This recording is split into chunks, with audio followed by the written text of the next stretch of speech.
Well, welcome to another Friday night. We've been looking at our vagus nerve and the three different vagal states that we can go in from that healthy ventrovagal state to the two survival states, the sympathetic state and the dorsal vagal state. And today what I want to look at is those times when you're in your ventrovagal state, but yet you're feeling pulled to go into your sympathetic state.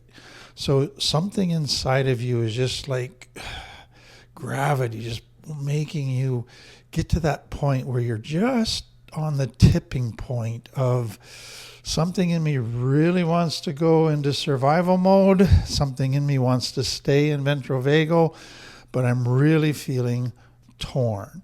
And I think to me that happens many times every day. It's just part of living. And so we need practical tools to be able to identify this, to help us be able to resist the pull and stay in our ventrovagal state. So let me give you some examples. Let's say that you're just really tired or you're not feeling well. You're kind of feeling sick. So you got this strong pull inside of you. You just want to go into a corner, curl up in a ball, disconnect from everybody, close your heart to everybody, isolate, and then overindulge in some activity that'll give you instant pleasure. That's the pull. We go through that regularly as part of life. Or let's say you blew a project at work and you're just feeling embarrassed. You feel like a total failure. You're pretty sure everybody's kind of judging you or laughing behind your back. And something in you just wants to run away, to avoid people. Something in you wants to just quit, to get really negative and down on yourself. It's just a powerful pull that you want to go there. Something is saying that is where you need to go to stay safe. That is where you need to go to feel a little bit better. Or let's say you're having a discussion and you're with your partner, and all of a sudden you disagree about something, and that disagreement soon turns into an argument. Now you got a conflict going, and it's getting heated, and all of a sudden you're feeling this pull inside of you that you want to lash out. You want to say some mean stuff to them. You want to close your heart to them. You want to give into anger. You want to turn this into a war where the winner takes all. And that pull is powerful in those moments. Or you've been working really, really hard lately. Extra responsibilities, extra demands, both at work and at home. And you are stressed out. And part of you is feeling the pull that you want to return to a former addiction, an escape, something that'll give you pleasure, something that'll just take you out of all this stress. So you're still in your ventral, but yet the pull to go to that other state is powerful. Or let's say you're supposed to have a date with your partner. So you've been married or you've been in a relationship for years and you do a date night once a week. But this week, your partner's been really annoying you. They haven't been carrying, in your mind, an equal load in the relationship. You've been carrying most of the load. They've been kind of taking it easy.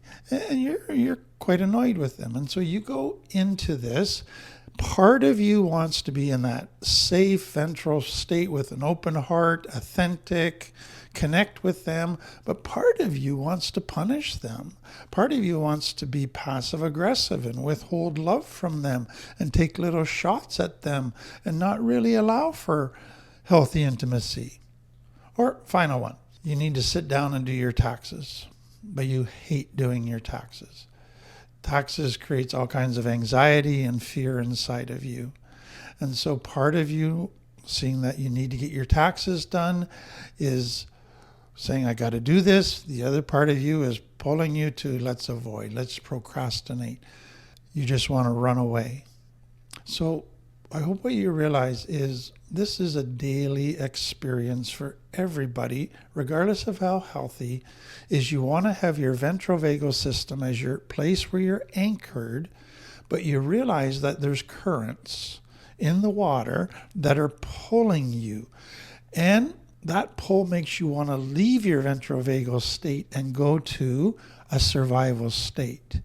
And so the challenge is there on a daily basis to deal with that and to know how to continue to stay in your ventrovagal state. So understand that that pull is very real. It's your nervous system trying to decide where it wants to go.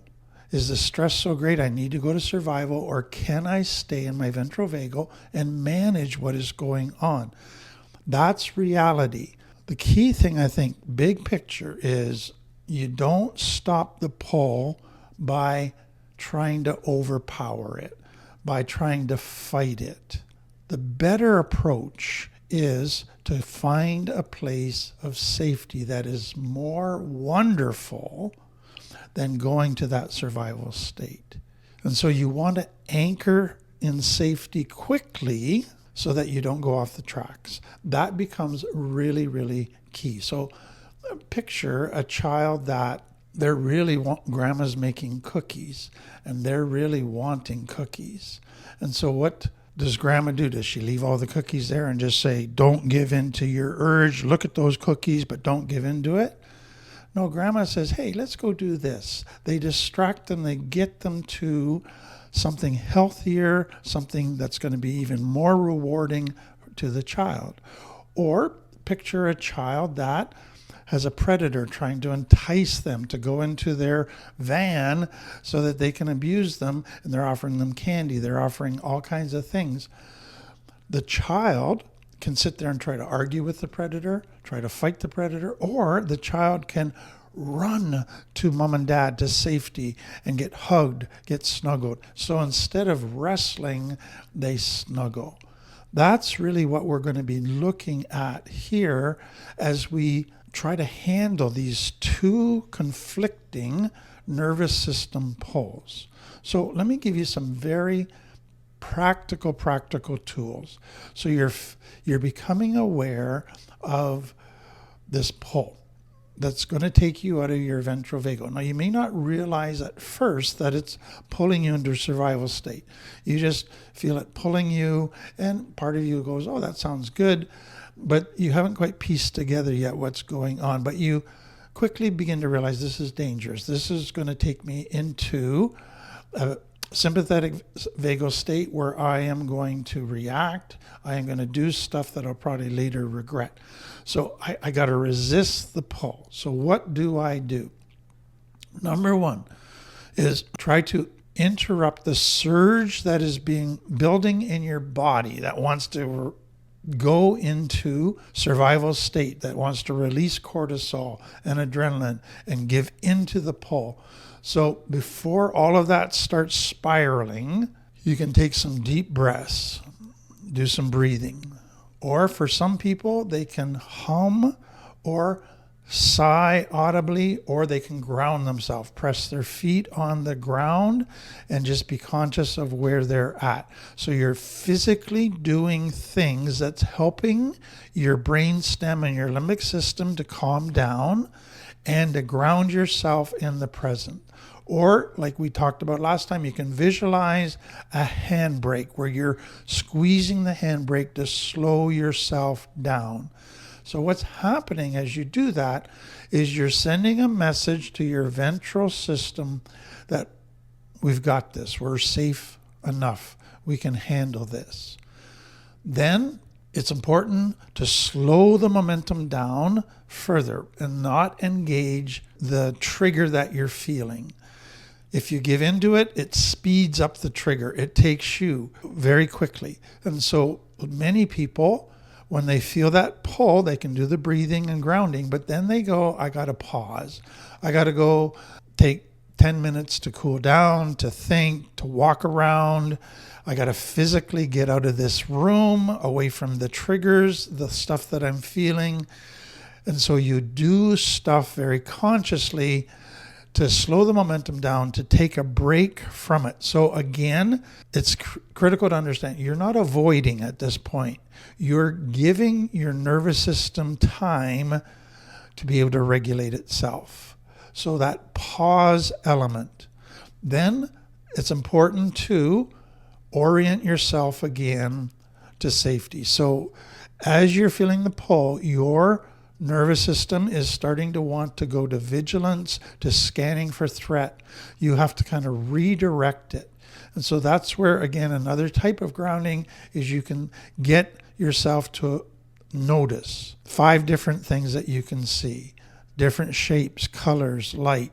You can look at something and just study it, something that's non-threatening, something that's peaceful, but you're engaging your nervous system now to bring it back to a calmer, anchored place. So part of this for many people is consciously making their eyes move slowly, not darting around. And again, you're acting in a way that your nervous system can then say, oh, eyes are moving slowly, we must be safe, so we can be oriented to this. Then sometimes you need some self-talk at this point, some parenting. So a child that is on the verge of going into their sympathetic state, they need a hug from their parent. They need their parent to say, it's okay, we've got this, I've got you covered, nothing bad's going to happen in the next moment. Or we don't have to solve this right now because we're okay. We're going to get this figured out eventually. And so you give yourself some self-talk. Now, it's important that the talk is just a soothing, affirming, comforting talk. It's not a logic trying to solve the problem totally, because often you're not able to go there. You're just focused on assurances.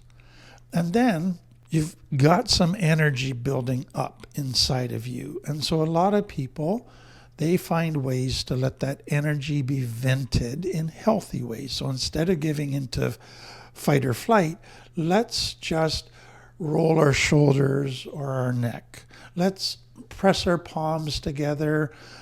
Let's do very slow, controlled movements that just allow that energy to be released from our body. And then for many people, it's very helpful at this time to realize that as your part of you is wanting to switch to your sympathetic state, that's where your voice and your face begin to harden a little bit. And so it's important to just consciously soften your voice, soften your face, relax your jaw, speak slowly and quietly. And all of that is, again, sending messages to your vagus nerve that we're okay. And then what does a child need when it's wanting to fight or flight? It needs connection to a safe person. And so it's realizing I need light connection. I might not need a deep, intimate talk right now, but I need to connect with somebody. So maybe I need to text to somebody, call somebody, just go and visit somebody that's close by, just talk for a little bit, even just making eye contact with somebody that's safe, or a text that I'm feeling a bit overwhelmed. All of that is so important. Some people even imagining talking to a safe person can be helpful at this point. And then just, again, name it. Say, I'm struggling right now. I'm really feeling the pull to go to my sympathetic state. I'm starting to feel my nervous system get activated. But this is just my nervous system acting on old stuff. I know I'm not in an emergency. So you're naming it without judgment. You're not beating yourself up. You're not looking at yourself as a failure. You're just saying my nervous system is doing its job. I'm aware of it. I don't have to give into it. I'm okay. Some, if they really are having trouble doing any of these tools, they need to do something that's going to kind of help their nervous system quite radically. And so that's where splashing cold water in their face, drinking something cold, stepping outside into cold air if it's winter time. All of that can just kind of shock your nervous system into getting out of that fight-flight thing. So that's kind of I'm in really big trouble, I got to do something quickly, emergency type of response. The next thing that I think is so important is every time you go through one of these, learn from it so that you go, the next time this happens, here's what my plan is going to be. Here's my strategy. So you're gradually learning all kinds of emergency strategy plans as to how I will deal with this in the future. And so if I'm starting to feel myself wanting to shut down as I go out on a date and I want to get passive aggressive and withhold love and take shots, here's how I'm going to handle that. And so I'm going to get back into my cortex. I am going to choose to open my heart. I'm going to choose to be vulnerable and share. And you've got a plan ready to do this. Or if we're talking and the conflict, it's starting to turn into a conflict, I am going to say, I want to resolve this, but could we take half an hour so I can go and just think and cool down a little bit? Or I want us to remember we're on the same team here fighting the problem. We're not on opposite teams fighting each other. And you have all these different things that you have prepared and learned about how to handle these times. Another key piece, I think, is when you're feeling that pull, part of what makes that pull difficult to deal with is there's a certain amount of pleasure connected to giving into that pull. If I give into this pull, I'm going to feel better. I'm going to feel safer. I'm going to get some pleasure out of it. What you have to be able to do is get to out of that limbic brain, because that's where you're going, and get back to your cortex brain and go, yes, it might give me some instant gratification or instant safety, but let's play the tape out to the end till tomorrow. I'm going to be in a darker place if I give in to this. I am going to be full of shame because I've lashed out. I've hurt relationships. I've hurt myself. I've fallen into old patterns that I know don't work. So play that tape out to the end is often an important part of this. And then finally, what all of this boils down to is often you have to do in that moment what you really don't feel like doing. So you're in that conflict and you want to escalate it, but you need to walk away. And that's one of the hardest things to do at that moment. Or you're going out at a date and you want to close your heart and withhold love, but you choose to open your heart. You choose to share and be vulnerable. Or you just you're not feeling well, you just want to go into isolating and indulging some old addictive habits, and you go, no, I need to do this to meet my 12 needs. I need to do something that's going to feed my soul, that's going to make me more healthy. So it's so important not to just try to grab yourself by the scruff of the neck and say, we're going to do this. But there's an element of saying, you know what? I know what I want to do, but I know what I need to do, but I sure don't feel like doing that right now. I really would benefit from listening to music, let's say, but that's the last thing I feel like doing right now. So why don't I just listen to music for 10 minutes? I think I can tolerate that. I can handle that.